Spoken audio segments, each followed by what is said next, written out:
Okay, so as people are still coming in and getting settled, we would like to go ahead and begin this webinar, and we welcome you all tonight, Sunday evening here, I guess afternoon in California, and early morning in New Zealand, where Jean is joining us from. But welcome to All Life is Yoga, and this is a series of programs hosted by the LaGrasse Center here in Fountain Inn, South Carolina.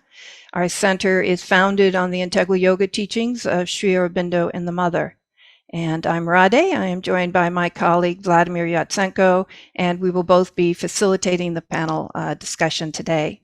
I am also joined by our three esteemed panelists, Jean McElhaney, Vikas Srivastava, and Brant Cortright.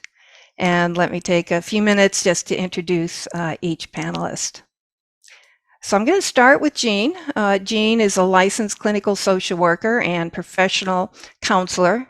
She has worked with people experiencing trauma, anxiety, depression, and grief. And in addition to working with individuals, she also facilitates groups on topics such as mindfulness meditation, stress management, and the transformation of anger, shame, and guilt. So she is also a certified trainer with the Center for Nonviolent Communication and facilitates workshops for cultivating empathy and authenticity, making powerful requests, and also navigating conflict. So Jean joins us, as I mentioned earlier, from New Zealand, where she has lived since 2012, and she has been collaborating with us on our current workshop, Living an Integral Life. So welcome, Jean. Thank you. Vikas is the Director of Employee Relations and Mindfulness at Legacy Early College right here in Greenville, South Carolina, about a half hour away. He has been a professional educator and public speaker for over 20 years with an emphasis on mindfulness, nonviolence, growth mindset, creative confidence, and life purpose. At Legacy Early College, Vikas is instilling the culture of nonviolence, greater self-worth, and vulnerability, and the ability to be present in the classroom. He instructs both parents and teachers in his Being Mindful theory and practices, and has actually been offering his Being Mindful classes at LaGrasse since its early opening in 2019. So welcome, Vikas. And Brant Cortright, who is joining us from California, is a professor emeritus with the California Institute of Integral Studies. He is a licensed clinical psychologist with a private practice in San Francisco, and also has an online coaching and consultation practice focused on brain health, anxiety, and depression. Dr. Cortright is the author of Integral Psychology, Yoga, Growth, and Opening the Heart, as well as Psychotherapy and Spirit. His most recent book was a #1 Amazon offering, Holistic Healing for Anxiety, Depression, and Cognitive Decline. LaGrasse has had the honor of hosting Dr. Cortright on several of our New Perspectives webinars, and we are so very happy to have you back here tonight with us, Brant. So welcome, all three panelists, and again, it's just truly an honor to have you as part of this All Life is Yoga program and on such an important topic as compassion. And today, as we talk about compassion, not just compassion for others, but as well receiving compassion from others and self-compassion. So we've asked our panelists to share their perspectives and insights on this topic, as well as how compassion shows up in their personal and professional life. And of course, we're always very interested in any practices they might suggest to help us cultivate a deeper sense of compassion for others and for oneself. So we will be having time at the end of this webinar for questions and answers. So at any time, please feel free to use the Q&A box rather than the chat box to post any of your questions. And with that, I'm going to go ahead and Vikas, turn it over to you as our first panelist. Thank you, Rade. Thank you, Vladimir. Thank you to LaGrasse and everyone who makes the center happen. And thanks to everyone who's here. Brant, Jean, honored to be here. Humbled to speak first. I usually prefer to speak after them because just out of respect for their wisdom. But here we are. So let's jump in. Compassion has been an ongoing theme. And I'm going to be honest with my journey in my own practice, the practice of what we call metta meditation or loving kindness meditation was the hardest part for me. For most people, that's their point of entry. That's the part they like. For me, it was a little bit difficult. I just felt very kind of abstract, a little forced, a little kind of foofy. Like, okay, we're just going to send out good vibes. So it's been an interesting journey, and I feel my journey began through nonviolence, and that's how my journey got into mindfulness and a lot of other things. And nonviolence is interesting. It really saddles that boundary between justice, political justice, as well as spirituality. And that's where we find that overlap. So what I wanted to talk about was how it's resurfaced recently as employee relations in human relations, and kind of having to facilitate intensity, facilitate conflict, facilitate trauma, the trauma of being a person of color in a system where police brutality has always been going on, but now because of technology, we're very aware of it. The Capitol building, George Floyd, these issues of diversity, equity, inclusion have really come to a forefront. Issues of sexism have come to a forefront. Issues of just equity amongst people with different sexual preferences and sexuality, and just amongst people of all differences. And so we've had to facilitate different conversations, and they get really intense. And nobody wants to hear the word neutral. Nobody wants to hear the word keep your calm. Everyone wants to fight. This is like the time of fight. We all want to kind of fight for our view. So when we work with the DEI stuff, the diversity, equity, and inclusion, I absolutely understand the intensity, the trauma, and I understand the history of working through nonviolence. And here we are again, kind of having the same discussion, literally the same discussions around certain injustices. And so the question becomes, well, how do we have compassion? How do we have compassion in this day and age when we've kind of talked about it, we've gone over it? And what came to me, and what continually comes to me, and always deepens, is whatever it is that we do, we have to drink the intention first. We have to drink that intention. And so even if we were like, if I'm going to kill an ant, this millisecond before I kill that ant, something goes through my body, a certain fierceness comes, and I pick up something and I kill the ant, or I squash the ant. It's not a feeling of joy. Even such a small thing as killing an ant, like you can, if you really are sensitive to that, you'll feel this certain energy, this thought. You have to drink that before you kill the ant. And in the same way, when we hate someone, or when we get angry at someone, or when we get angry enough that we would be willing to be violent against someone, we have to drink that. It's like a potion, right? We have to drink that potion before we can do that work. And so the first piece is really just asking ourselves, is that the goal? So when we lack compassion, we have to ask ourselves, is that the goal? What am I drinking in this situation right here? And the other, as we become sensitive to this whole process of us becoming all that we are at every moment, our thoughts and our actions really defining who we are, not only on a spiritual level, but chemically, all the whatever's releasing in our bodies and all of that. As we reflect deeper and deeper on that, what we begin to notice is what I call parts make the whole. So if you have a glass of milk and you put a drop of poison in the milk, it doesn't mean that drop of poison is floating around in the glass of milk. The whole glass is poison. So we are made up of small parts, and all those parts make the whole. And whether we look at that as a person and what's happening inside of us, or we look at that as individuals in a society, however we look at that, what we'll notice is as we break things down into smaller parts, we begin to understand the whole.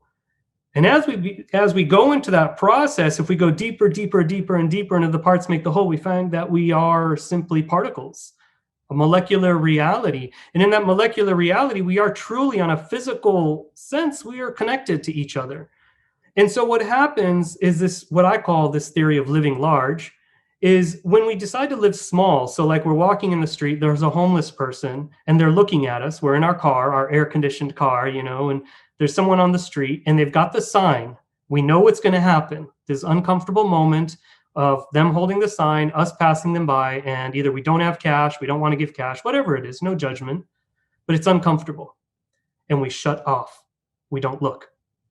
So in that moment of shutdown, we decide to live small. In that moment of shutdown, the minute I stop feeling my surroundings, I decide I'm going to contract my consciousness. And that's where compassion is actually a practice of expanded consciousness. And this is where I feel nonviolence, kind of circling it back round, is key, because in Sanskrit, we have two words. We have Shanti and we have Ahimsa. One is peace, Shanti. The other is Ahimsa, nonviolence, and they're not interchangeable. Peace, we can find peace by closing our eyes. But nonviolence is very different. When we have expanded consciousness, we're not always at peace because there's trouble in the world, but we connect. And in that connection, we realize that the true nature of ourself, which is the molecular reality, the particle reality, that everything is constantly interchanging with everything else. And I'll stop there. I don't know. We'll leave it at that and let the rest unfold. Sure, and we'll be facilitating some group discussion and Q&A later. But I guess, Vikas, I'm curious, because I know in the last 3 or 4 months you've recently switched to an expanded position at Legacy Early College and into the Human Resource Division and as Director of Human Relationships or Employee Relationships. How does, just on an everyday scenario with the kids, and I think it's K through 12, how does compassion come through both in working with the kids as well as the instructors and administrators? What have you kind of learned from or experienced or received a new perspective from this position you've taken, as now you're working with these concepts every day in a kind of a real-time scenario? Yeah, no, and I appreciate the work. The work keeps me very, very real. So we're the largest Title I school in South Carolina, and Title I means they qualify for free lunch. So it's a very low socioeconomic community with the highest homicide rate. So, to practice what we practice, it's really put to the test. The essence, I think, of the practice is understanding things are not personal. So I always say I've reduced my entire practice to 2 questions. Why are you taking it personally? And why are you taking it personally? And on the one hand, it's like, well, what they're doing is not personal. And on the other hand, the fact that you took it personal is personal. So let's talk about that part. When we talk about that part, one of the techniques that has been proven to really be useful to all ages of people is asking yourself, how is this other person making me feel? If that's where the compassion is, right? So someone is frustrating us, and I'll give a quick example. I was teaching an advisory group of young boys, and these were actually some of the more challenging men in the school, boys in the school. And so one of the boys comes in with his earbuds in his ears, and they know they're not supposed to have that in the class. I mean, that's a rule. And he had it so loud you could hear the music on the outside. And he comes in and he sits down, and I said, okay, you know what? I'm going to let him do his thing, and when the bell rings, he'll take it out. The bell rang, and he just sat there, and everyone's looking at me. They're looking at him, looking at me, like, okay, what's mindfulness guy going to do, And so I looked at him and I said, hey, man, go ahead and pull your earbuds out. And he looked at me and he said, huh? I said, pull your earbuds out. And he pulled one out. And he said, what did you say? I said, you need to take those out. And he goes, yeah. And he puts it back in and just sits down. Now, okay, we've got a challenge, right? We got the student challenging the teacher. So in this moment, an impulse would be, okay, you're challenging me, so I'm going to show you who has control. Now, this is what I call the Kung Fu technique. That's my impulse. Okay, you challenge me, you're taking away control, I'm going to show you who has control. Now, if I ask myself, how is he making me feel? Well, he's kind of making me feel small. He's kind of making me feel like I don't have control. And he's kind of making me feel unrespected, like we don't have mutual respect, we don't have a relationship. This is the Kung Fu part. When you can understand how another person is making you feel, you understand how they feel. He's experiencing a lack of control. He's experiencing a lack of relationship. He's experiencing a lack of respect. Now, okay. So if he's experiencing a lack of control, the last thing I need to do is take away the control. If he's experiencing lack of respect, the last thing I need to do is disrespect him. So guess what we did? We ignored it. And I just taught the whole class, and everyone was kind of tripping out, like, wow, Brother V or Mr. They call me Brother V. Oh, Brother V is just going to let that go. Then the bell rang and it was time for them to leave. They all got up to leave. I looked at the kid with the earbuds. I said, you hang out. Let's talk for a second. He's like, oh, all right. Giving me the attitude, arms crossed, facial. I said, come on in my office. We sat down. I was like, you need some water? You need something to eat? He goes, no. I was like, all right. I was like, well, what's really going on? He goes, I was like, well, I feel like we kind of have a different relationship, and this is not usually what it looks like. Then he started to tell me what's going on. He was there was a lot of stuff going on in the home life, a lot of stuff going on with his girlfriend. He was feeling disrespected. He was feeling a lack of control, all the things that he was making me feel. So this is how we develop compassion. You simply ask yourself, well, how's this person making me feel? And then that'll tell you how they're feeling. And the second piece, I know we're kind of going over time. I'll go through it quickly. And this works with all ages again, but it's beautiful with young children, like at the elementary school level. I love this one. We talk about parts make the whole, but the way we talk about it is we say, what are the ingredients? And so usually what I do is ask them, has anyone baked a cake and, cookies? And everyone raises their hand. And I say, what goes in that cake or cookie? The only thing they remember is sugar. You have to kind of push them a little. Oh, well, I think there was something else. And oh, yeah, there was a flour. Okay, what else? Milk, eggs. Okay. I said, so you must have, did it taste like eggs? I said, no. I said, what do you mean? They said it tasted like a cake. I said, but it must have tasted like milk. You put milk in it. They said, no, it tasted like a cake. I was like, oh. I was like, well, I don't like the taste of flour, so I don't think I would like your cake. They said, it doesn't taste like flour. It tastes like a cake. I said, but that's interesting. All those things went in the cake, but it doesn't taste like that? They said, yeah. I was like, huh. I was like, when somebody is angry and all you see is anger, do you think there might be ingredients that maybe we don't see? What do you think are the ingredients of anger? We start talking about it. Loneliness, depression, tired, feeling hungry, argument.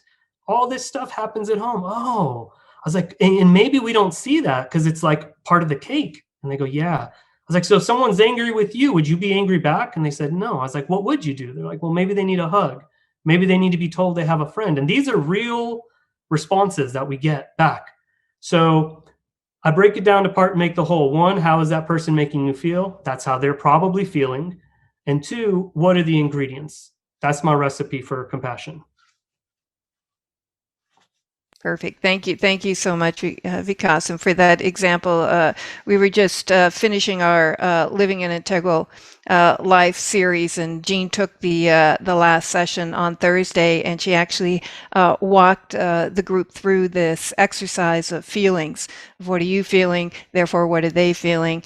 And ignoring the strategy per se, but it's very, very powerful technique, and to hear it in practice and that you're employing it every day at Legacy College, that's wonderful. So it's real applicable in your situation. So thank you so much. And with that, Jean, I'm just going to go ahead and turn it over to you. Thank you so much.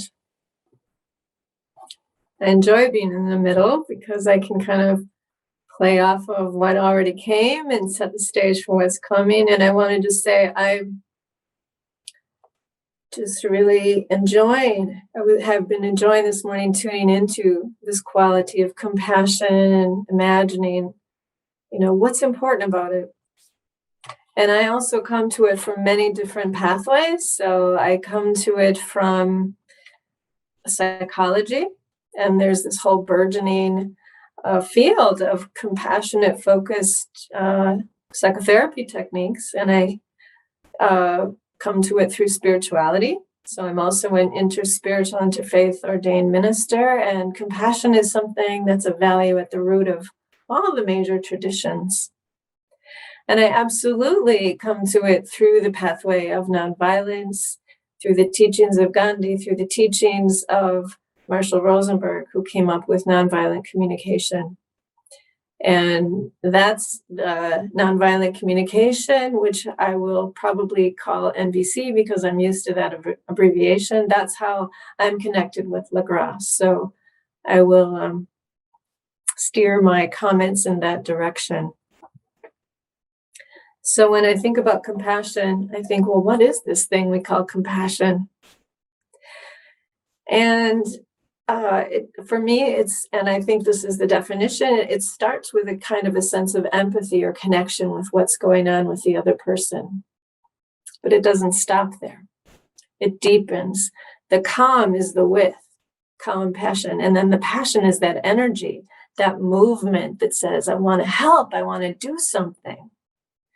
And all of this is predicated on the idea of interdependence and unity. It's what Vikas was talking about. There's really only one of us here, and we're all parts of this greater whole. So if I help you, I'm helping us, and that helps me. We're all in this together. And it's that place where presence, it has to start with some kind of presence, some kind of awareness, some kind of mindfulness that's just aware of what's going on, and then that intention to be aware. And then from there, it moves us to the empathy and then to the action. But where does this all live in me, in us? So there's an element of mind, of attending, but there's this element of soft heart. So for me, when I'm not in compassion, I'm in that place of thinking and judging and blaming and thoughts about what's wrong and whose fault is it? All those kinds of things. Who should be doing what? How should the world be different? How should life be different? How should they be different? Or even how should I be different if I'm judging myself? When I move to compassion and I find that sense of connection, that sense of being with, then I drop into soft heart. It's like my heart softens, widens, opens. Something happens in that process. So I want to be with, I want to move toward. What am I moving toward? I'm moving toward the tender places. I'm attending to the tender places. And I'm wanting to I'm moving toward life, actually, right? I'm moving toward that message that life is sending, that something is wanting attention. What is it? All right, so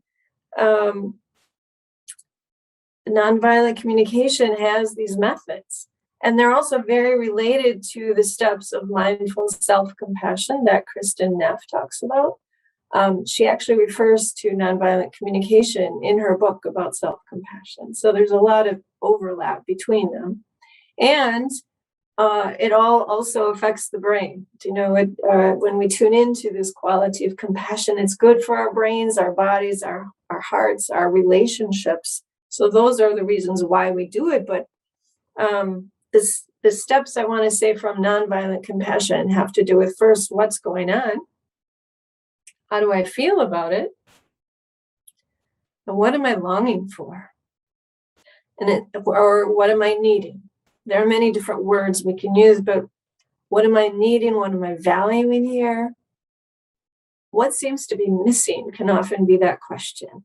So in the example that Vikas gave, there was that quality of respect that seemed to be missing in the field somehow. So once I tune into that, I'm like, oh, that lives in me too, And if I can fill myself up with that quality so that I'm radiating out more of what I want instead of coming from that lack place, I tune into that quality. And then the action part of it is, how can I contribute to that quality being more in the world? What can I do that will mean the world has more respect, that I'm experiencing more respect, or they're experiencing more respect, or whatever it is? So just to recap that, it's awareness of what's going on, the feelings associated with that, the universal needs that connect me with everybody else. We all want things like respect. We all want things like care. We all want to matter and to be seen. And there's a whole bunch of these universal needs, but those are just a few examples. And then what might I request of myself or of other people so that there's more of these beautiful life qualities, there's more of this beautiful divine life energy in the world. So Marshall Rosenberg would say, how can we make life more wonderful? And compassion is a very big part of that. It's a very big gift. And these practices from psychology and from nonviolence and from nonviolent communication all can help us do that. So that process that I went through, that's the practical tool that I can offer, is to go through that process. What happened? How am I feeling? What am I needing? What can I do about it? Or what can I ask others to do about it? And how that might work in my own life. In this present moment, I'll give you an example. So in this moment, if I'm not in self-compassion, I could go to self-judgment and I could say, oh, I'm not doing this right. I don't know enough to be on this panel. Oh, no. And I could judge myself and get all caught up in that. And I've had moments of that, right? But if in this moment I live self-compassion, I can say, oh, how am I feeling? Well, I notice my heart is beating a little bit faster than normal. I can drop into that mindful place of being with myself in this.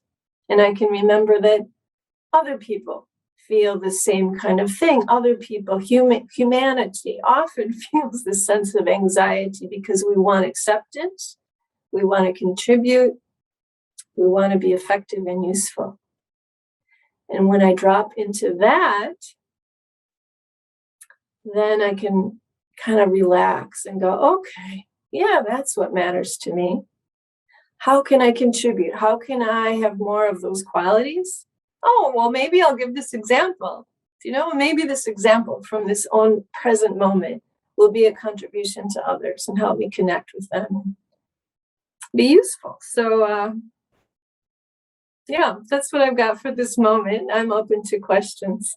Thank you. Good. Thank you. Thank you so much, Jean. I was thinking nonviolent communication. So communications is both the language or the words that we use, that we speak, as well as listening, right? There's that two components of that communication.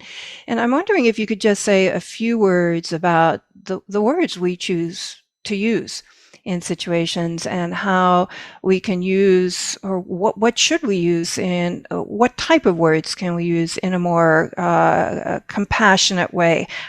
That's not really coming out right. How to be more sensitive to the words that we use so that it's aligned with this inner compassion that you're speaking with, because oftentimes things come out and we don't understand that words have power. So I would be curious to if you could just say a few words about that. That's a great question. Thank you. So the first part is, it's never really about the words. It's really about the intention. Is my intention to connect, or is my intention to correct or to judge or to blame? That's actually more important than any of our words. It's the energy that we bring. And then as far as the words themselves, really it's a practice. It's a practice of learning to attend to, are we using words that are coming from a place of judgment or evaluation? Even, words like lazy, even a word like disrespectful, that's a judgment. That's me making a judgment that you're being disrespectful. And if I abandon all kind of sense that you make me feel anything, and I take responsibility for my feelings, and I say, wow, I'm feeling kind of anxious here, or I'm feeling a sense of separation from you, right? I'm feeling sad, actually. I'm feeling sad right now because I'm not experiencing a sense of respect between us. And I'm wondering if we could talk about that. So in terms of being aware of our words, it's a spiritual practice. I find it's a very rigorous spiritual practice of attending to my words. And am I taking responsibility for my thoughts and my judgments? If I have, they come up all the time, right? We're made this way. We have thoughts and judgments. But then can I own it? Can I say, well, this is what I'm thinking, instead of saying it as if it's the truth? So And in terms of doing that practice, certainly there are lists and lists and lists online about feelings. There are lists of feelings words and lists of needs words, and there are practice groups, and there's all kinds of things. But it just as a simple way, it's just attending to, am I sharing my thoughts, or am I sharing my emotions, my feelings, and what I'm wanting? And to try to focus more on what we want than on what we don't want. Yeah. Wonderful. I hope that helps. Absolutely. And I just love what you say with about the intent. It all starts with the inner intention, because we all are compassionate beings by nature. We're born that way. We have that within us. It's deep within us. It's part of of who we truly are. And so connecting with that inner compassion first is required before we can express it, and words come after that connection happens. Good. Thank you, Jean. Very nice. And Brant, I'll just turn it over to you now. Okay, thank you. And thank both of you. I appreciate just how you are sort of setting the table here. It's very rich. So I'm going to talk about compassion from three different perspectives: from the perspective of integral yoga, from the perspective of psychology, and from the perspective of neuroscience as well. And I can only just scratch the surface here. I guess that's all we can really do in an hour or so. This is a pretty deep subject. So first of all, what is compassion? Right? We talk about it as if we really know what it means. It's really the process of getting another person's suffering and wanting to do something about it. Right? It's coming into the passion of somebody else. So it's empathy on the one hand, but empathy is just getting what somebody else is feeling. The desire to really do something about it, to really get their suffering and do something about it, is something in addition to empathy. And I think that is coming out of some kind of caring. I got a call on my machine, sorry. That comes out of some kind of love, some kind of caring for the other person. So it's a combination of both empathy and love together. And that's what happens when in integral yoga, we open the heart, right? In integral yoga, much of the practice is about opening the heart, because behind the heart chakra is what Sri Aurobindo and the mother called the psychic being, or the evolving soul. And this evolving soul is this fount of light and love and peace. And compassion is simply part of the spiritual bounty which comes as we open the heart. Now, in psychology, compassion is experiencing kind of a moment. Mindfulness has come into psychotherapy in the last 20 years or so, and now, as a kind of secondary part of that, compassion is coming in. So we want to have our clients have a compassionate relationship with themselves, as well as other people, but certainly with themselves, because how we relate to ourselves determines how we relate to other people. If I'm really critical of other people, it's because I'm pretty critical of myself. If I'm very loving towards myself, I'm going to tend to have loving relationships with other people. So in that process, it's important to be able to feel. Vikas, you talked a little bit about how it was hard to start off, and I think for many people it is. One of the things psychology has discovered is that in the process of wounding, to defend against that early childhood wounding, we all dissociate to some degree. We move into a mental space and we reduce our feeling capacity. And one of the things that psychotherapy does, or tries to do, is to expand our capacity for feeling. And that means tuning into our bodies, right? That the right brain and the left brain process feeling very differently. The left brain, the dominant hemisphere, processes feeling in terms of a narrative, in terms of words, in terms of a story. But before the left brain knows how to do that, it needs to know what it's feeling. And it gets that from the right brain, who gets it from a primary body sense. that happens in the torso area. And if you look at this from the perspective of the chakras, right? The first chakra at the base of the spine is involved with the physical body. 2, 3, and 4 are involved with emotion. And 5 at the throat gets to be what Sri Aurobindo called the externalizing mind. It gets to be more mental. So between the throat and the base of the spine is where feelings happen. And the resonance in the physical body from our subtle body is how feelings happen in the body. And so one of the things in psychotherapy that psychotherapists discovered is that people who change in psychotherapy are people who can come into their body and get a felt sense of what they're actually feeling.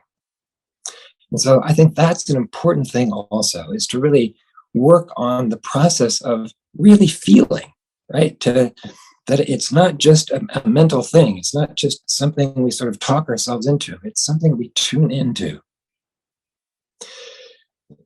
Okay, so expanding our capacity for feeling by coming into our body, and particularly coming into the heart, right? One of the primary meditation practices in integral yoga involves centering in the heart. And particularly with some of the higher emotions, they emanate from the fourth chakra, and certainly compassion is part of that process. The third perspective I'd like to just touch on is neuroscience, because compassion is really good for the brain. Jean, you touched on this. It's very good for the brain in a number of good ways. One of the things that happens in compassion is that there's a release of oxytocin. And oxytocin is anti-inflammatory, it boosts immunity, and it's highly neurogenic, meaning it increases our rate of neurogenesis and our rate of neuroplasticity. And when our rate of neurogenesis and neuroplasticity are high, we feel good, we feel strong, we feel alive, we feel awake. When our neurogenic rate slows down, we feel more anxious, we feel depressed, we get brain fog, and we are much more likely to be reactive and non-compassionate. So compassion practices, or heart-opening practices, are good for the spirit, good for the psyche, and also good for the brain. It's a trifecta of health benefits we get here. So let me just stop with that. Thank you, Brant, and I love that you brought it down to the body and actually feeling, being aware of that feeling. I wanted you brought up integral yoga, and as you know, Sri Aurobindo and the mother spoke about divine compassion, and I wanted to just share a quote that had just a profound impact on me. I wanted to share it with our attendees and all panelists, and not so much a question to you, but just any response or comment or what comes to mind with this quote would be helpful. So I'm just going to screen share here, and just let me know. You can see it? Yes. Okay, so this is actually the mother on divine compassion.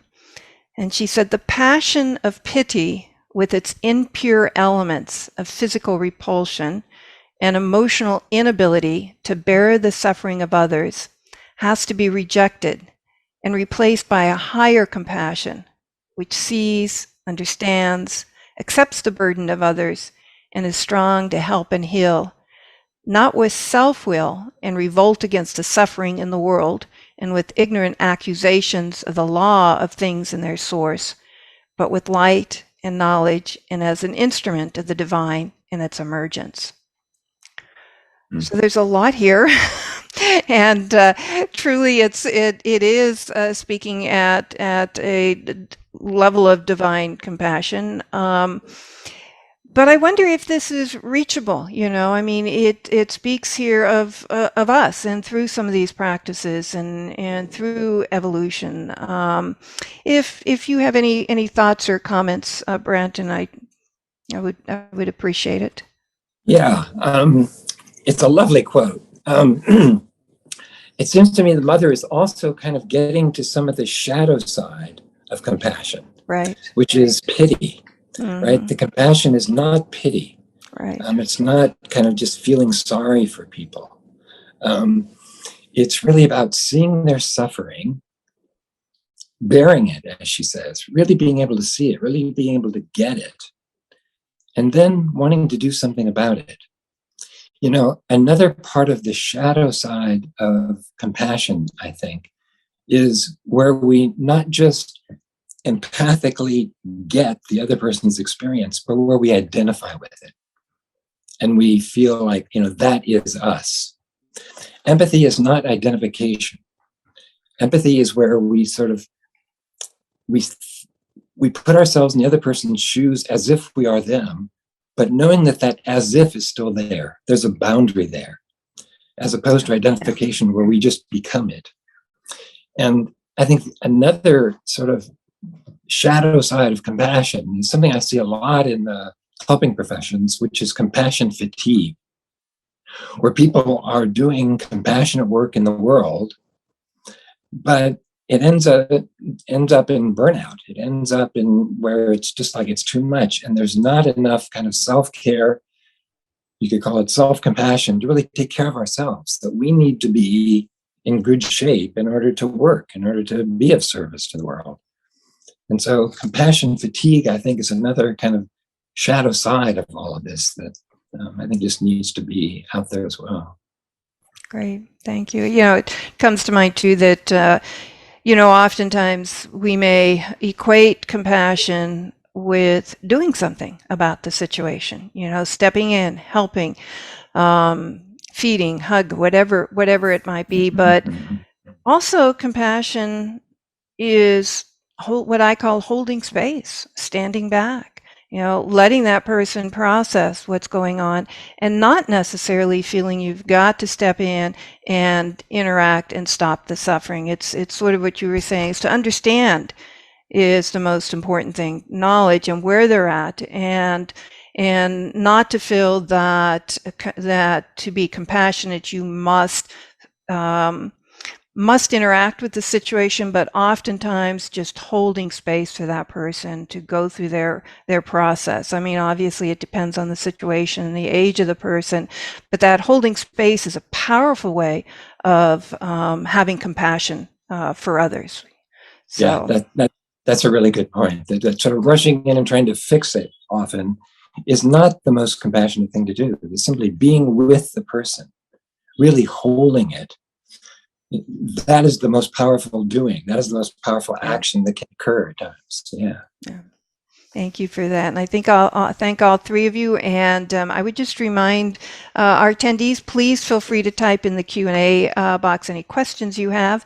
And I'm just going to turn it over to Vladimir, that's just going to open now our general discussion. Vladimir? Can I comment on the Oh, sure. on the Absolutely. quote? Sorry. I just wanted to say that I see a parallel there with that quote and the nonviolent communication, which is rather than revolting against suffering, that would be focused on what we don't want. We want to move toward what we do want. And the flip side of the compassion fatigue is compassion satisfaction. And there's this whole field of post-traumatic growth. And this whole idea that it helps us when we can embody compassion. And it's good for our bodies, it's good for our relationships. But I also wanted to bring in, it's good for social change. Because I can look at some issue on the news about refugees or about all kinds of stuff. And I might first need compassion for myself about how overwhelming it is. And I might also feel compassion for the people in that situation and be moved to help in some way.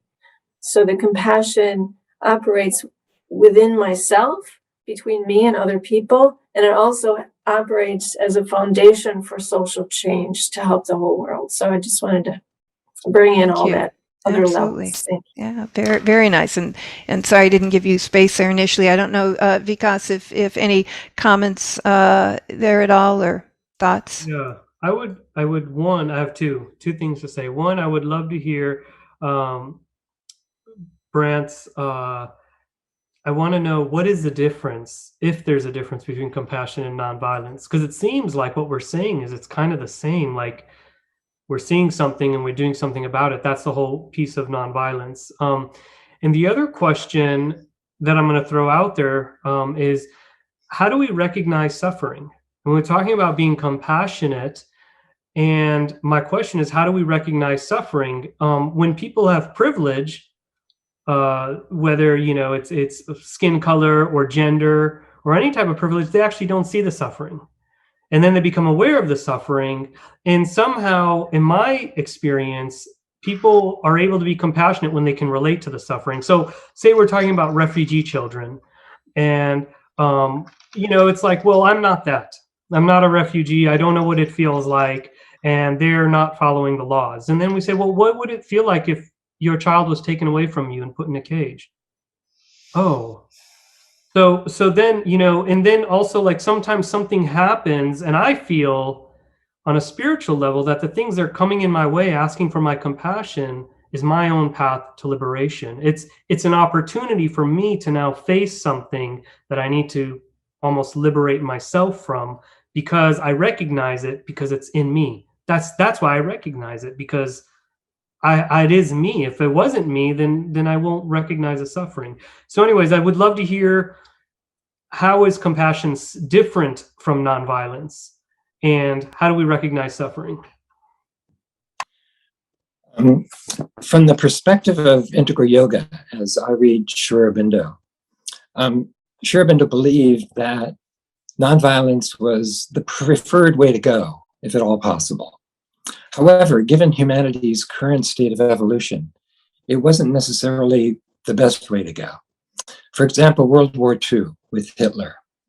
Sri Aurobindo was extremely critical of Gandhi's stance of nonviolence towards the Germans and Hitler, and encouraged Indians to join with British, fighting against the Germans.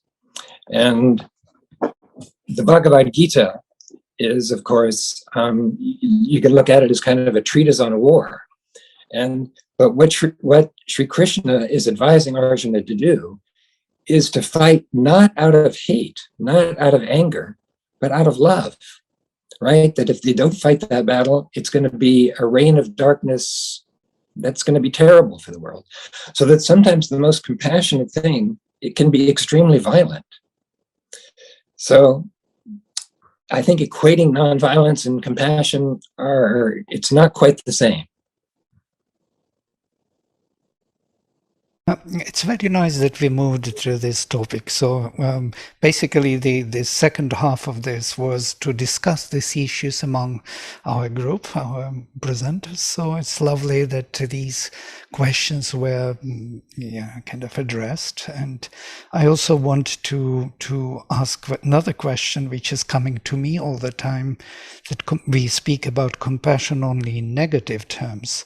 So we have to identify with somebody's pain, anxiety, help, always help.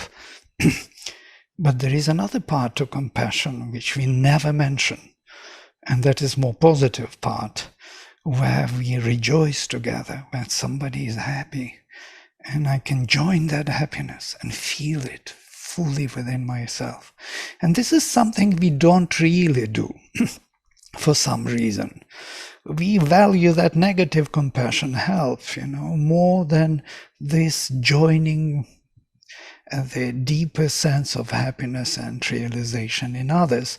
Somehow we believe that if someone has this idea of, or already reached some level of freedom and happiness and realization, we don't need to be there. Somehow he is already full, completed, so why should we join him? But this is again a wrong notion. There must be some other solution to it. And I may be provoking something unexpected, kind of widening the scope of compassion, come together, passion, feeling together, oneness of feeling, being one in the vital, spiritual, psychic, physical terms, becoming one in life. And that is including also the positive exchange. What do you think about it? It's a provoking thing. It's lovely. I love that idea. I think of that as kind of resonance, right? With a higher state or with a more joyous state. Just my understanding of the definition of compassion is that it is really feeling into another person's suffering, that it, by definition, is about pain and suffering and wanting to do something about it. And that it would be a different word or a different concept to think about participating with joy or pleasure or beauty or something like that. But this idea of resonance and being able to kind of, and empathy also, of getting somebody else's experience and kind of participating in that. It's wonderful. But just in my understanding, it's different than what compassion is. Yeah, definitely. It's used totally differently. And Jean was kind of giving this kind of idea of being positive, and also Vikas started with this: whatever you see in others, you feel in yourself. They have, it's like mirroring, you feel that they project onto you this disrespect, that they lack it, they're looking for it. So here, this idea of becoming positive and filling it with positive, this is only proactive, but we don't have it kind of reflective yet. We are not kind of joining the party of joy easily. Oh, do you know, I actually want to say that I resonate with what Brant said, that I experience compassion as starting from that place of attending to suffering and wanting to alleviate it. And then from there, though, how do we alleviate it? We focus on what we want to see more of, right? We focus on that which we long for. And I'm resonating with what you're saying about, let's join in the joy party, or let's join in the gratitude and the celebration party. And for me, that has more to do with empathy than with compassion per se. And there are certainly practices in NVC, in nonviolent communication, where we practice empathizing with what's going well. And we might make a request to have someone empathize. And how does it feel that I'm celebrating with you? And by tuning into the needs or the values or the longings that are met and satisfied, we amplify the joy. So I'm a big fan of joining with what's going well and celebrating that. Again, that too is good for our bodies, our hearts, and our brains, and our world, to have more of that. To me, that's more on the empathy end, though, than on the compassion end. How is that to hear, Vladimir? Wonderful. I know that the problem here also lies in that to really generate true joy is quite difficult. Yeah, we can try to generate some kind of compassion, rather negative association, helping association, pity, or it's easier for us than to really be truly joyful with somebody who is, in this sense, is in joy. There is some problem, psychological, a deeper problem, maybe. Well, it seems to, and I know Vikas, you want to say something, but when you're speaking of this, Vladimir, maybe what it is just having a true understanding, maybe that joy is just a full appreciation of where that person's at and what they're going through. I can get there. I can get to that true, an appreciation through an understanding, whether that understanding is a higher spiritual level or a deeper spiritual level. And perhaps that brings joy, and perhaps that would emanate out and have some resonance with an impact on the person. But anyways, I'm not part of the panel, but it came to mind, and I'm going to turn it over to Vikas, who is on the panel, and let him comment. I'm so glad you spoke up, Radhe. It's always awesome to hear from both you and Vladimir. And what's coming to me is perhaps this is kind of the bridge that we need to hear, because when we talk about diversity, equity, and inclusion, what we're talking about is giving something to a community of people who have not been heard, who have historically not had a voice. And can we celebrate their success now? Because a lot of folks are seeing this as a threat. They're seeing it as a threat that women, all things being equal, if women were to be given a preference, or if people of color were to be given a preference, or if someone with a different sexual preference were to be given a voice, can we celebrate that? Can we celebrate, wow, you have not had a voice for so long. It's so good to hear you speak, because sometimes those voices seem aggressive. Sometimes they seem loud. Sometimes they seem overpowering. And maybe it's just because we're not used to hearing them, or because they've been quiet for so long. So when you speak, I feel like that sounds like, to me, the bridge of actually where we do need to go, where we need to celebrate and have compassion for historically silenced voices that are now getting a voice, versus saying, wait a second, are they taking my space? Are they taking my voice? And in all of that, I would say it sounds like jazz, because in jazz, when a musician takes a solo, you have to have compassion for them. And the reason you have to have compassion for them is if you don't support them, they're going to look really bad. They're going to crumble. You really have to have compassion. Like as a drummer, you think about what you're doing, because they're in the limelight, not you. And there's a certain level of and sometimes they might fall, or they might flaw, or they might make a mistake, or they need help. And you have compassion to shine them even more. Like, you're shining, and I understand where you're at. And here, I'm going to throw a little bit more your way. I'm going to support you. So I appreciate the conversation, and I do think there's something to be said about this new idea of social equity and having compassion for these people who are historically silenced, and the sense that some folks feel that that's a threat, or that's taking away from them. Can I just add that, Vikas, I really appreciate the sensibility you're bringing to this whole area.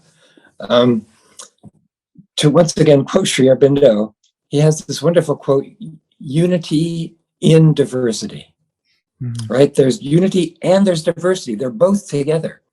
And in the diversity conversation, often the unity gets lost, right? It's to solve this problem, it's going to require a spiritual orientation here, because we need both sides of this. It's like in postmodernism, in spirituality, there's the one, right? And for the purposes of the play, the one becomes two, and out of the two, we get the many. And postmodernism starts with the third step, just the many, and skips the other two. And so if you go from there, you just get more and more, you get more and more fragmentation. There's no way. It's like you need to have that, you need to have both poles to the whole thing. And so I just really appreciate the consciousness you're bringing to this work. Yeah, it's very beautiful. Thank you all for your reflections and thoughts, deeper thoughts on compassion. There is a beautiful passage in Savitri which also kind of triggers my thinking, where when Ashwapati comes to the highest realization and has this experience of absolute, of incommunicable. And there he hears the voice where he realizes everything, and stillness, this absolute incommunicable, which is meets a sheer self-discovery of the soul. This is the highest one can have. A wall of stillness shuts it from the world. A gulf of stillness swallows up the sense. And where everything is already realized, and where he is done with birth and death and work and fate, says Sri Aurobindo. And then he hears the voice, "O soul, it is too early to rejoice. And there is the whole passage, very beautiful, which I will not read, but there is one passage which is always coming to me back on this topic. Only the everlasting no has neared and stared into thy eyes and killed thy heart. But where is the lover's everlasting yes? That was never realized. That everlasting yes was not realized. And that is something, so with this no, we can go to the extent of full self-realization, but then we have to come back to the world, and that is the compassion, and bring all that richness of realization back to the world and establish that everlasting yes in the world. This is the highest vision of compassion for me, so to say. And of course, there is a long way to go. And our preference is for negative compassion because we deal with it every day. There is nothing else yet. But once we are there, there will be another passage. Beautiful. I think, you know, on a general level, once we begin our own process of observing that it's truly an unraveling, a karmic unraveling, just an unraveling of our spiritual being, whether we believe in multiple lives or just spiritual evolution, then we have compassion because everything that anyone else is doing is simply an unraveling. Like everyone is unraveling their own karma. Everyone is working towards their own happiness. Even when they're making others miserable, they're really trying to find their own happiness. I mean, they're unraveling their own karma. And if we can see it from that light of, you know, and a big part of this that we actually haven't talked about is not taking things personal. When we take things personal, it's a challenge to be compassionate. So on the one hand, it's like, I'm compassionate because I identify with your suffering. On some level, I have to identify because otherwise I wouldn't recognize it. But on the other hand, it's not personal. Your suffering is your suffering. And actually, we did talk about it, right? I think Jean had said when we really own our own feelings, I feel the way I feel because of me. I make these choices. And when everything you're doing is all you. It's not about me. It's all about you. You might be taking it out in my presence. I might be, you know, you want to make it about me, but it's not about me. We're just all unraveling. We're all unraveling. And sometimes that unraveling one way starts to unravel very quickly in the other way. But there's just compassion for that spiritual journey and evolution.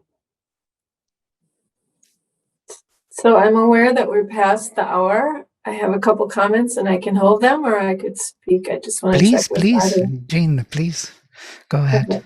So I want to, I mean, what's my suffering is my suffering and what's yours is yours. And the place we bridge is on the level of the universal needs, that we all want the same things, but we run into conflict with our different ideas about how to meet those needs. So we all want health and well-being. And one person's idea about how to nurture health and well-being is to be vaccinated. Someone else's choice is not to be vaccinated. But when we have these fights about vaccination, it's like, bam, bam, you know, fights, me against you. When we can come to the level of the universal needs that we share, then we realize, oh, we're in it together. We're back in that place of common humanity, and I can have more compassion, more listening to you than if I am stuck on that level of the strategies. So that's one thing. And the other thing I wanted to mention is to go back to the joy, which is Marshall used to talk about things in a very provocative way. And he would say phrases like, let's learn how to enjoy the jackal show. And the jackal is the word that he gave to violent language, labeling language. And the way that you can find joy, even if there's so-called negative stuff happening, coming at me, if there's judgments coming at me, or even if I'm watching something on the news, the way that I can learn to enjoy that is by first allowing the feelings in the morning, the grief or the anxiety or whatever, and then to go deeper, back to those universal needs and I can enjoy the life that whatever's happening is pointing to. So even if it's an expression of disrespect, I can enjoy the life and that quality of respect. Or whether it's an expression of,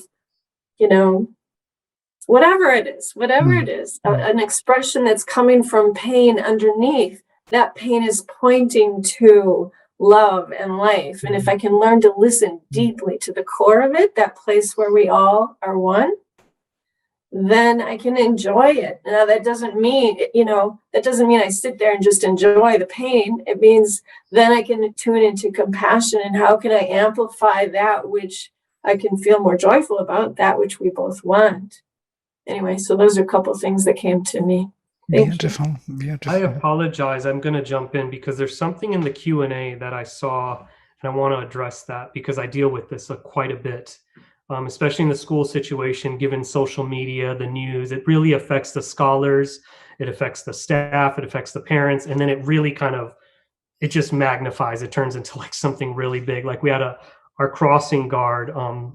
The school is primarily Hispanic and African American, and the crossing guard wore a mask that said Blue Lives Matters. Now, if you understand where Blue Lives Matters come from, it was a response to Black Lives Matters, and it triggered a lot of people. So there's a lot of this stuff that just kind of all of a sudden explodes and leads to violence. It leads to a lot of problems.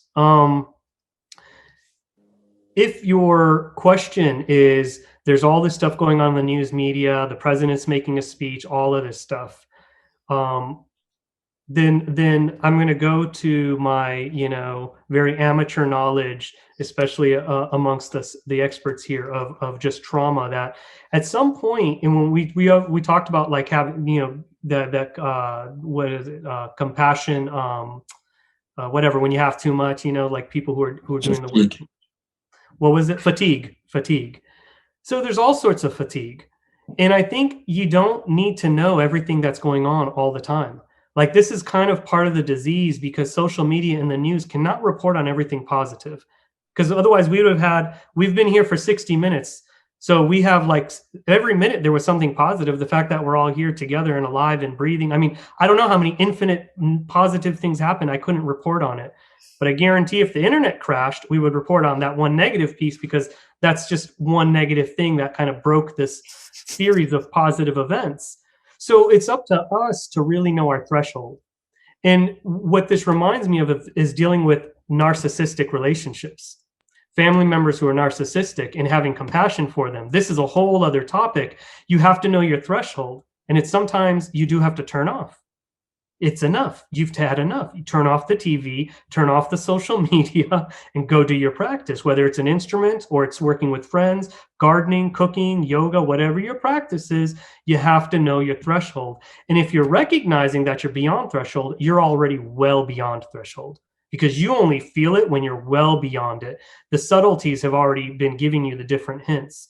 So that's my response to that, is know your threshold, know when to turn off, and know when to fill your cup back up. Because again, the way you treat yourself is the way you're going to treat others. And if you get full of anger, resentment, and that's all that's, when that's all that's going to spill out of your cup, because that's what your cup is full of.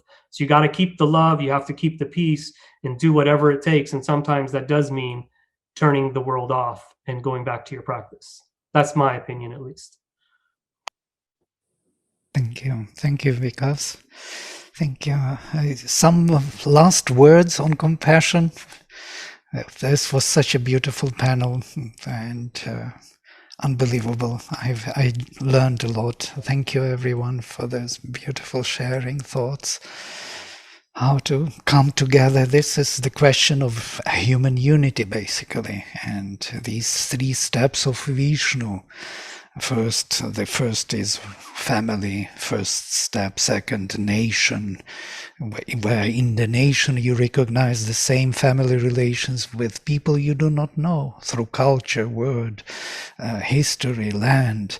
You have common grounds to share, and your soul can communicate with others directly with love. And then the final human unity, where it doesn't matter, where all the diversity is accepted as a joyful addition to this everlasting joy. So it's a big progress we have to make still. Is waiting for us.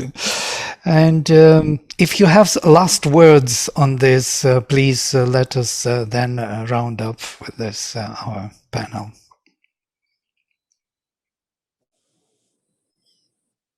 Some message to our listeners, to humanity, to yourself, to us.